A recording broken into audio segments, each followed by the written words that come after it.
Саламатсызбы? Менин атым Руслан Доктурбаевич Шаршыбаев.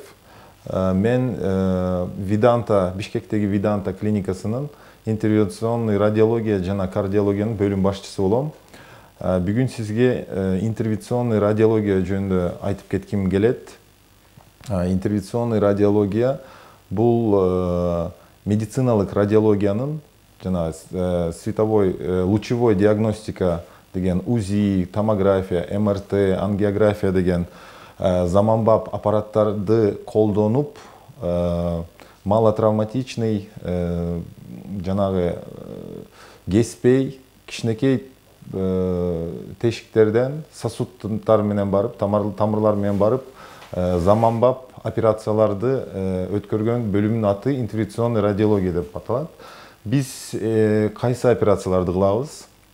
Биз мээдеки аневризмаларды, ишемический инсульттагы жана алгачкы 4 саат ичиндеги стенд менен тромбту чыгаруу операциялары, варикоз, буттагы варикоздордун лазер менен лечениясын, андан кийин жанагы раковый опухоль, боордун раковый опухолдарын тамыр менен барып химия эмболизация деген хеппа деген процедураларды жасайбыз. Андан башка гинекологияда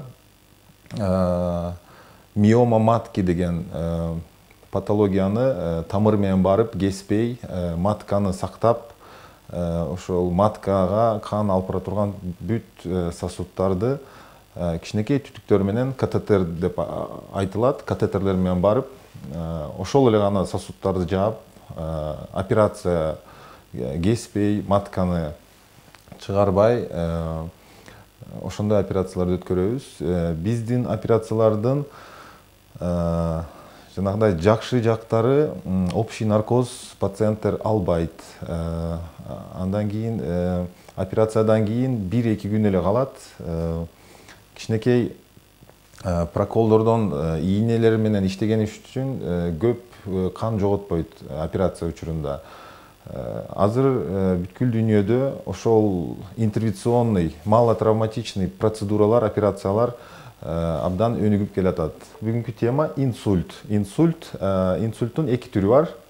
Геморрагический инсульт, мээнин ичинде канаганда, анан ишемический инсульт, мээнин тамырларынын тромб менен жабылышы.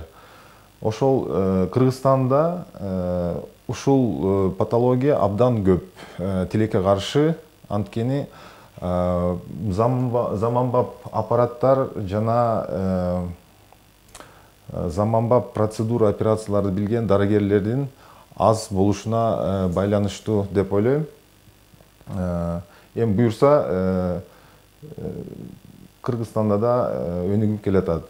Мен айтып кеткен инсультта, ишемический жана геморрагический инсультта биздин алтын стандарт, золотой стандарт деп коебуз.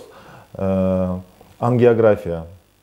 Главыз, бул ангиография бедренный артерияда кичинекей прокол менен, катетерлер менен аортадан өтүп, жүрөктөн өтүп, моюн тамырларынан мээ тамырларына кирип, анан боек беребиз. Контрастное вещество деп коет. Контраст бергенден кийин бул жерде көрүп атасыз, мээнин бүткүл тамырлары чыгат. Буну МРТ жана КТде көрө албайбыз. Ар бир артерия, позвоночный, сонный, основной артерия бүт барын бирден көрөбүз. Мисалы бул пациентте эгер инсульт болсо, тромб барган тамыр көрүнбөйт, бүтөлүп калат. Анан биз ошону көрүп, ошол жака барып, атайын стенттер бар, стенд ретривер деп коет. Ушуга окшогон стенд ретривер стенттер бар. Ушулар менен барып туруп, тромбту алгачкы 4,5 сааттын ичинен мээден алып чыгабыз. Бул Кыргызстанда биринчи жол жазыла турган операциялар, анткени буга чейин бир больницада томография, ангиограф жана специалисттер чогул элек болчу да. Буюрса Виданта клиниканын базасында ошондой заманбап операцияларды баштадык. Ишемический жана геморрагический инсульттун, мисалы бул аневризмаларын жарылып канабаш үчүн пациенттер дайыма давлениясын текшерип жүрүш керек. Өзгөчө бул аневризмасы болгон пациенттер тура тамактануу болуш керек. Жанагыдай майлуу, куурулган, жанагыдай ачуу тамактарды жебеш керек, көбүрөөк суу ичиш керек. Андан кийин стресстен алыс болуш керек. Ишемический инсультта дагы ушул эле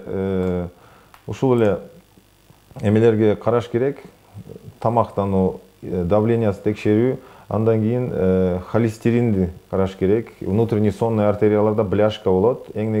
Эң частый причиналардан бириси ошол бляшканын давление көтөрүлгөндө жулунуп мээнин тамырын жаап калганы. Жана жүрөктүн аритмиялары. Жүрөктүн туура эмес иштей баштаганда жүрөктүн ичинде тромбтор пайда болот. Ошол тромбтор андан кийин мээге, бутка, башка артерияларга барып, ошол артерияларды жабышат.